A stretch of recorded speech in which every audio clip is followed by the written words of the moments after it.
नमस्कार, मैं हूं संजय शर्मा। आप देख रहे हैं 4 PM न्यूज नेटवर्क। पहले चरण के चुनाव में बहुत कम दिन बचे हैं। चुनाव सिर पर आ गया, लेकिन भारतीय जनता पार्टी के पत्ते बिखरते हुए नजर आ रहे हैं। जो चौसर बिछाई है वो चौसर बिल्कुल उलटती हुई नजर आ रही है। गुजरात से जो छतरियों की आग लगी थी वो राजस्थान से होती होती पूरे पश्चिमी उत्तर प्रदेश में फैल गई है। आप कल्पना कर सकते हैं कि योगी आदित्यनाथ जैसे ठाकरों के बड़े नेता सभा करने जाएं और वहां पे बालियान मुर्दाबाद मुर्दाबाद के नारे लगे। पश्चिमी उत्तर प्रदेश में व्हाट्सएप पे मैसेज चलने लगे, योगी को बचाना है तो मोदी को हराना है। राजनाथ सिंह योगी आदित्यनाथ को लगातार सभाएं करने को कहा जाए कि किसी तरह ठाकुरों को मनाओ, लेकिन मामला पटे नहीं। इस इलाके के बड़े ठाकुर नेता संगीत सोम सीधा सीधा कहते हैं कि बालियान मेरे स्तर का नहीं है, मैं गुंडों को लेके नहीं चलता। प्रचार में जाएंगे? नहीं, संजीव बालियान का प्रचार मैं कभी नहीं करता। मैं तो भारतीय जनता पार्टी का प्रचार करता। बीजेपी नाराजगी है,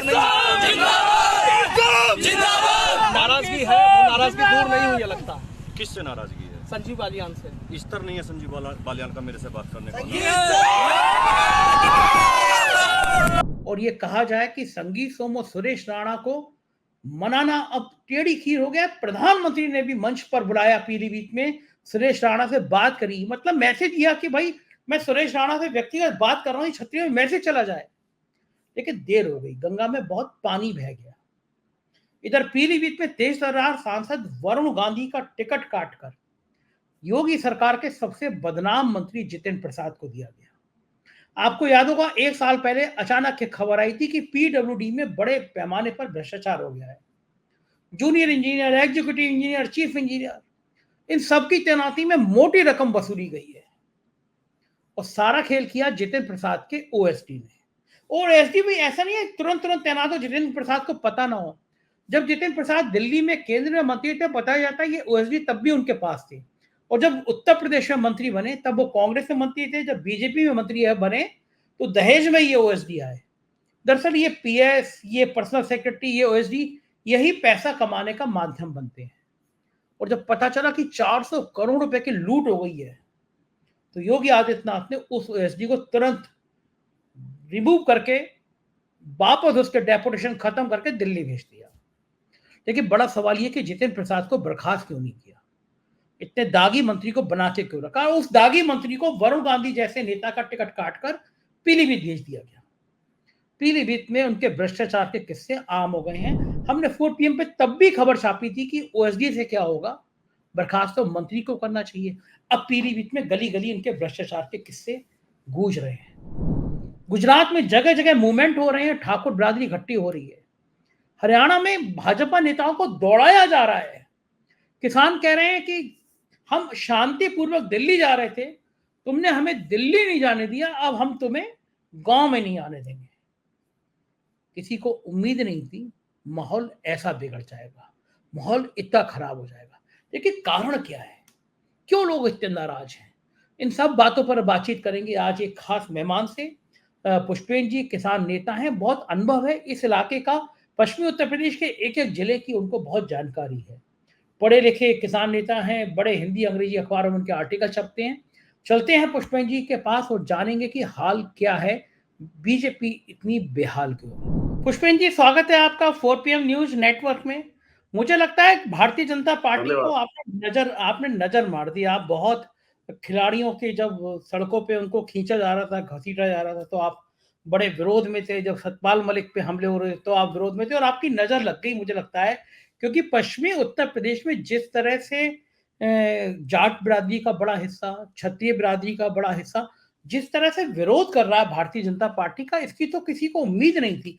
मैंने सोचा नहीं था कि कभी योगी आदित्यनाथ जी जाएंगे और उनकी सभा में संजीव बालियान मुर्दाबाद के नारे लगेंगे, संगीत सोम कह देंगे कि मेरा स्तर नहीं है संजीव बालियान से बात करने का, मैं कोई गुंडों का साथ थोड़ी यहाँ देता। ये हो क्या रहा है? बीजेपी ने तो सपने में नहीं सोचा था कि सिर मुड़ाते ही ओले पड़ जाएंगे। देखिए संजय जी, ओपन रिवोल्ट जैसी स्थिति जिसको कहते हैं, खुली बगावत जो है इस वक्त राजपूत समाज जहां तक है वेस्टर्न यूपी में, क्या देश भर में कर चुका है।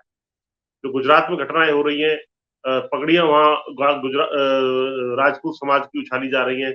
उनकी महिलाओं को ठीक वैसे ही घसीटा गया जैसे हमारी पहलवान बेटियों को यहाँ पर जंतर मंतर पर घसीटा गया। उसकी भी हमने भर्त्सना की कि भाई इनके साथ भी इस तरीके से नहीं होना चाहिए। और जगह जगह जो पंचायतें राजपूत समाज कर रहा है, आज भी एक पंचायत यहाँ पर मेरठ में हुई है जिसमें खुलेआम कहा जा रहा है, मंचों से ऐलान दे करके और कसम दिला करके कि भाई किसी हालत में भी भाजपा को वोट नहीं देना है। भाजपा को हराने वाले कैंडिडेट को, चाहे वो किसी भी पार्टी से संबंधित हो, भाजपा के अलावा उसको वोट देना है।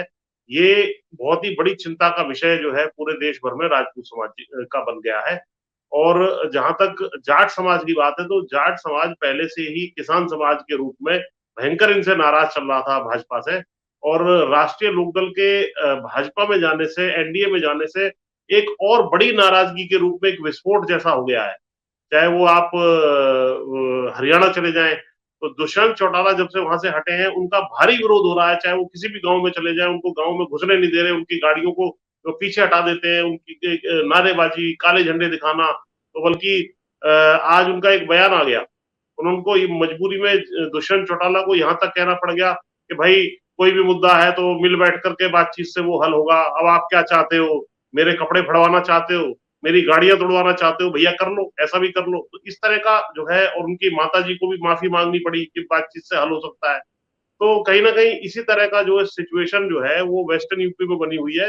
वोट के माध्यम से भारी विरोध जो है जाट समाज हो चाहे राजपूत समाज हो, वो भाजपा का करने जा रहा है। इसके अलावा सैनी समाज है, गुर्जर समाज है, तमाम समाजों में जो है ना एक बेचैनी, विशेषकर क्योंकि ये ग्रामीण क्षेत्र की जितनी भी है, चाहे आंदोलन मुख्य रूप से किसानों ने जब किया था तो उसमें जाट समाज की ज्यादा भागीदारी थी, लेकिन समस्याएं वही थी, गन्ने का रेट ना मिलना, अग्निवीर योजना का थोपा जाना, या आवारा पशुओं की समस्या।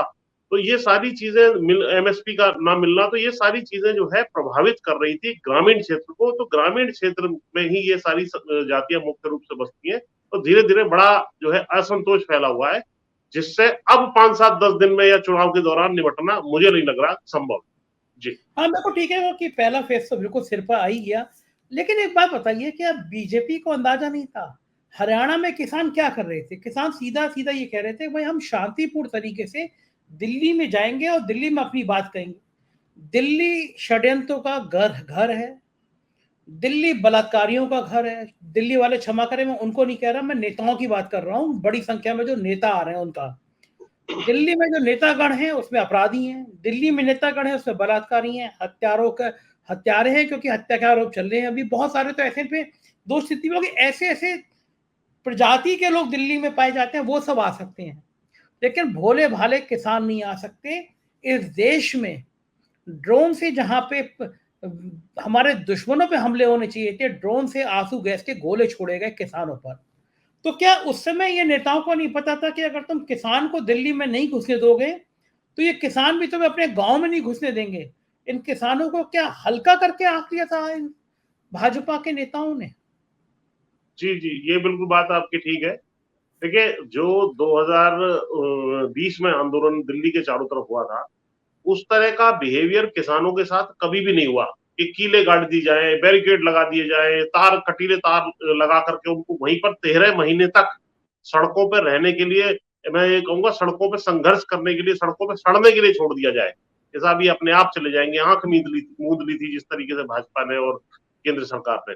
और 3 कृषि कानून जो थे वो केंद्र सरकार के लादे हुए थे। तो देश का जो किसान है वो दिल्ली आकर के संघर्ष इस विषय में करना चाहता था। और दिल्ली देश की राजधानी है, रामलीला मैदान में तमाम तरह के जो है आंदोलन हुए हैं, रैलियां होती रही है, वहां उनको अलाउ नहीं किया गया। और बॉर्डर पर पड़े पड़े वो जो है, वो जो घाव उनको मिले हैं, उसी का परिणाम जब वो वापस गए हैं तो कहीं ना कहीं जो है उसका परिणाम दिखाई दे रहा है।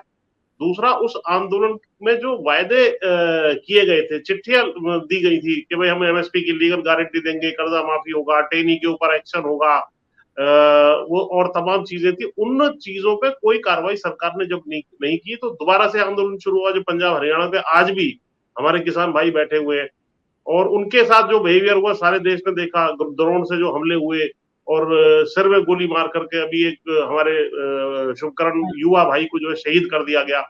और अब तो हरियाणा में तो ऐसी स्थिति आ गई है कि एक जगह तो गाड़ी में झंडे जा रहे थे हिसार की तरफ कहीं, तो उनको उतार करके भाजपा के झंडे थे उनको उतार लिया गया और उसमें आग लगा दी गई। तो ये ऐसी स्थिति आ रही है और जहां पर भी जो भी आ रहा है उसके पोस्टर बैनर लेकर के गाड़ियां जा रही है उनको जो है फाड़ देते हैं। तो बहुत ही जो है स्थिति ऐसी बन गई कि इनको अपनी प्रचार प्रसार करना भी असंभव हो गया है।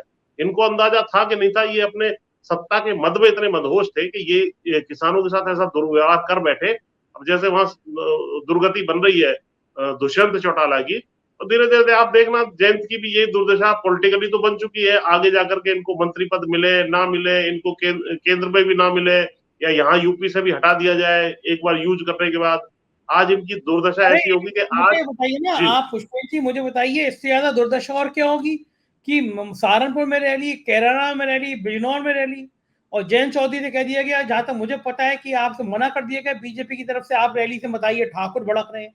बिजनौर में उनका प्रत्याशी खुद की पार्टी का योगी आदित्यनाथ पहुंचे और जयंत नहीं गए।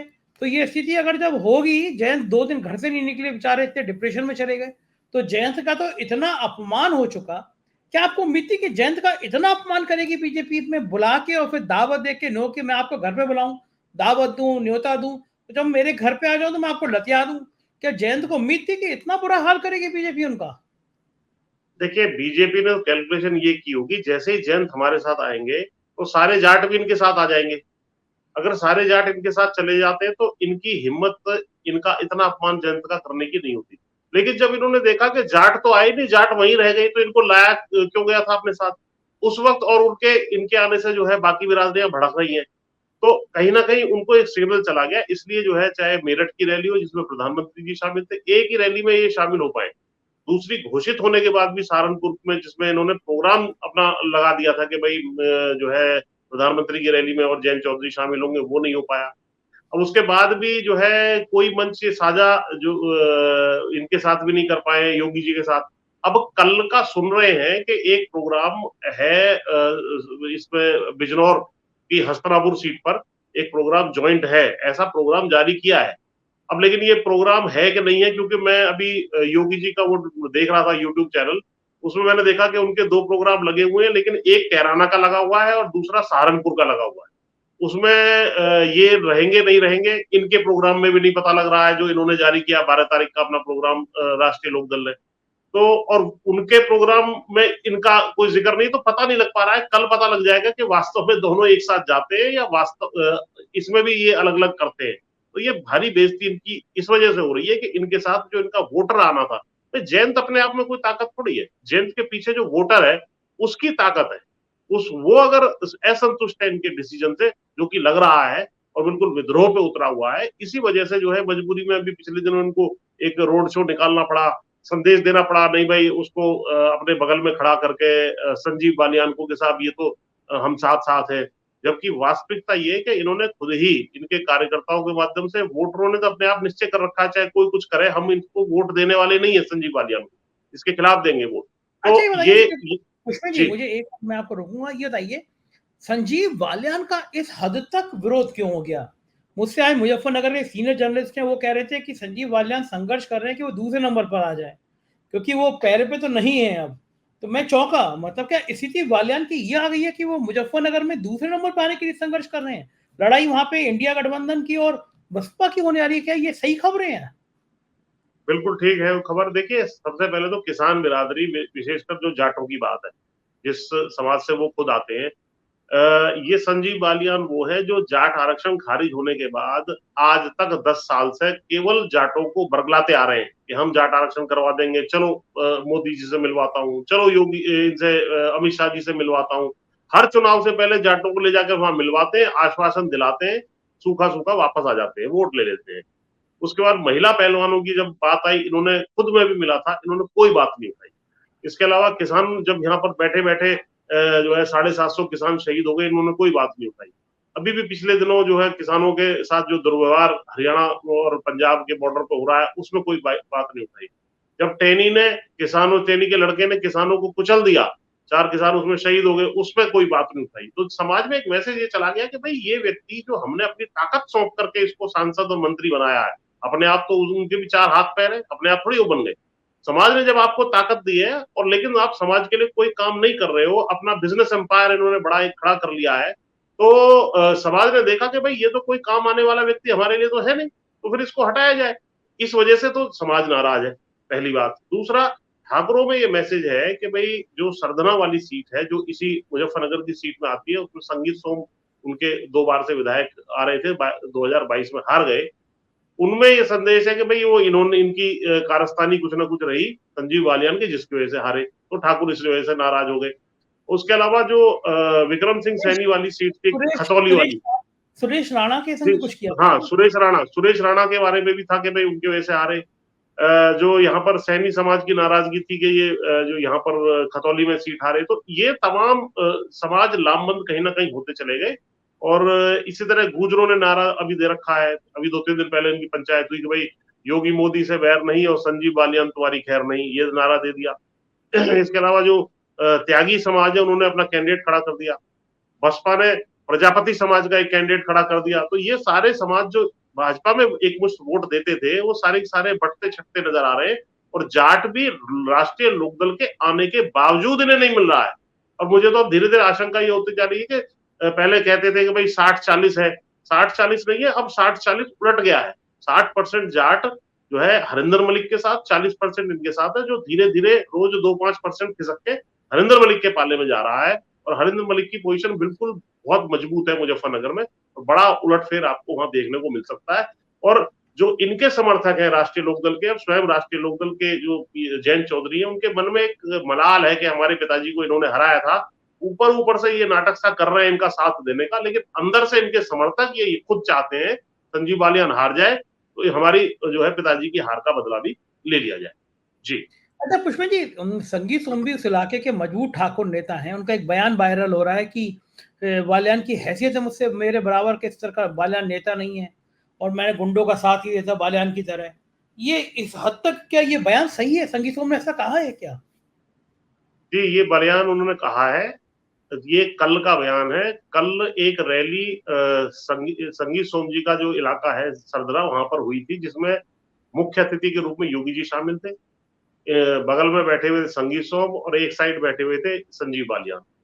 और इन्होंने इनकी सुलह पहले भी कराने की कोशिश की थी, अब भी इन्होंने कोशिश की, लेकिन एक तो संगीत सोम ने अपने भाषण में कुछ नहीं कहा कि भाई इनका समर्थन करना, और केवल ये कह दिया भाई जैसा मुख्यमंत्री जी का आदेश होगा वैसा हम कर लेंगे। और उसके बाद जब इनका भाषण हुआ तो इनकी भयंकर हुटिंग जो है वहां से जनता ने मुर्दाबाद कर दी संजीव बालियान की। तो मैसेज ये चला गया कि भाई चाहे योगी जी भी मनाने क्यों ना आ जाए, हम मानने वाले नहीं है। हम लोग जो है निर्णय ले चुके हैं और हमें इनके खिलाफ वोट देना है संजीव बालियान के। और जो इनको हरा रहे हैं हरिंदर मलिक, तो उनको वोट ये देने को तैयार बैठे हैं। बाद में जो मंच के बाद जैसे पत्रकार घेर लेते हैं, बाइट लेते हैं, तो उस वक्त ये जो बयान आपने कहा कि इनका कोई स्तर नहीं है और मैं जो है इस तरह गुंडे लेकर के नहीं चलता और ये क्षेत्र में नहीं आए, और तमाम तरह के आरोप इन्होंने लगाए, तो इससे ये लग रहा है कि ये खुली बगावत है। जो योगी जी के आने के बावजूद भी, मंच शेयर करने के बावजूद भी ये बगावत जारी रहेगी, और इसका परिणाम ये होगा कि ये चुनाव संजीव बालियान अब हारने जा रहे हैं। जी, बड़ी अजीब स्थिति है। पश्चिमी उत्तर प्रदेश में ये हाल है, उधर पूर्वी उत्तर प्रदेश में वरुण गांधी का टिकट काके जितिन प्रसाद को दिया गया। लगभग 1 साल पहले की बात है पुष्पेन जी, एक दिन खबर आई कि पीडब्ल्यूडी विभाग में इंजीनियरों के तबादले के नाम पे बड़ा भारी भ्रष्टाचार हुआ है। जूनियर इंजीनियर से लेके एग्जीक्यूटिव इंजीनियर तक 400 करोड़ का घोटाला सामने आया कि तबादले में 400 करोड़ रुपए कमा लिए गए हैं। ऐसे ऐसे इंजीनियर जो कभी जिंदगी पोस्टिंग नहीं पा सकते, तो उन पर क्रीम पोस्टिंग 2-2, 3-3 करोड़ में। और बात मुख्यमंत्री तक जैसे ही पहुंची, मुख्यमंत्री जी ने तुरंत उस ओएसडी को, जिसको जितिन प्रसाद अपने संग दिल्ली से लाए थे, पहले दर्शकों को बता दूं कि मंत्री को चुनने का राइट होता है अपना ओएसडी। तो जितिन प्रसाद जब कांग्रेस में थे पुष्पेन जी, तो कांग्रेस में जब मंत्री बने थे, तो जो उनका ओएसडी तब था उसी को वापस ले आए लखनऊ। दरअसल ये ओएसडी होते हैं, पीएस होते हैं, यही सब पैसा कमाने की मशीन होते हैं, पैसा इनके थ्रू कमाया जाता है। तो योगी जी ने तत्काल ओएसडी को रिलीव कर दिया, वापस भेज दिया दिल्ली, और विजिलेंस की जांच सेटअप कर दी इस पूरे घोटाले पर। तो जो आदमी, जितिन प्रसाद जैसा आदमी, जिसपे बदनामी का इतना बड़ा दाग लगा हो कि उसने तबादले के नाम पे इतना बड़ा खेल कर दिया, उसको वरुण गांधी का टिकट काट के पीलीभीत दे दिया गया। अखिलेश यादव पहुंच रहे हैं आज। अखिलेश यादव भी शायद इस मुद्दे को उठाएंगे कि योगी सरकार का सबसे भ्रष्ट मंत्री, पीडब्ल्यूडी मंत्री, जिसके ऊपर 400 करोड़ का आरोप, उसे वरुण गांधी जैसे एक नेता का टिकट काट के उसको दे दिया। क्या सीन लग रहा है पीलीभीत?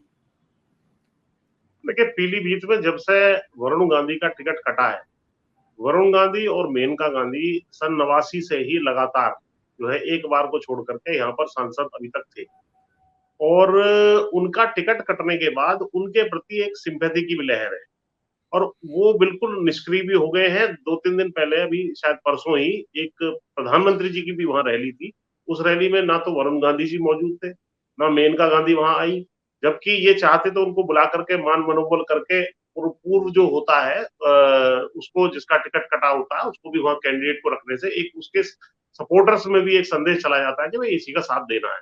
अभी जो कैंडिडेट है वो उसमें मौजूद नहीं थे।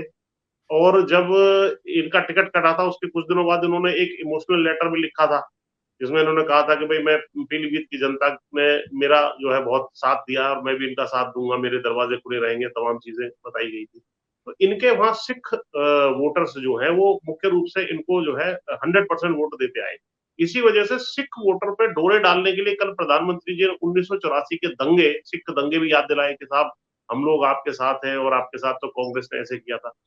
तो लेकिन इनके सपोर्टर, चाहे सिख हो चाहे नॉन सिख हो, तमाम बिरादरियों में इनके सपोर्टर है, वो निश्चित रूप से गंगवार जो कैंडिडेट है समाजवादी पार्टी इंडिया गठबंधन के, उसकी तरफ मूव कर रहे हैं। मुसलमान भी मजबूती से उसके साथ खड़े हैं उस सीट पर भी, और इनके ऊपर भ्रष्टाचार के आरोप है, जो कि चीजें वहां खुल गई है, व्हाट्सएप पे, सोशल मीडिया पे चल रही है। इसलिए इनकी स्थिति जो है जितिन प्रसाद जी की पीलीभीत में बहुत ही जीतने की स्थिति मुझे लग रहा है कि नहीं है, और बहुत ही खतरे में वो सीट पड़ी हुई। जी बिल्कुल ठीक कह रहे हैं पुष्पेंद्र जी। आपसे बातचीत करके ये तो साफ हो गया कि पहले फेज का चुनाव बीजेपी के लिए इतना आसान नहीं है, बहुत कठिन है डगर पनकट की। देखते हैं क्या होता है आगे। है हम आपके संपर्क में रहेंगे, बातचीत करते रहेंगे। बहुत बहुत शुक्रिया पुष्पेंद्र जी समय देने के लिए, थैंक यू। तो ये थे पुष्पेंद्र जी, और आपने देखा कि हाल क्या है। चुनाव में इतने कम दिन बचे पहले चरण में, और बीजेपी का ये हाल बता रहा है कि इस बार मामला थोड़ा मुश्किल है। 400 पार के नारे बहुत दूर की बात है, 250 तक पहुंच जाए ऐसा है तो खुशी मनाएंगे। क्या आप सहमत हैं इस बात से? अपनी राय बताइएगा, चैनल को ज्वाइन कीजिएगा, सब्सक्राइब करिएगा। शुक्रिया, थैंक यू।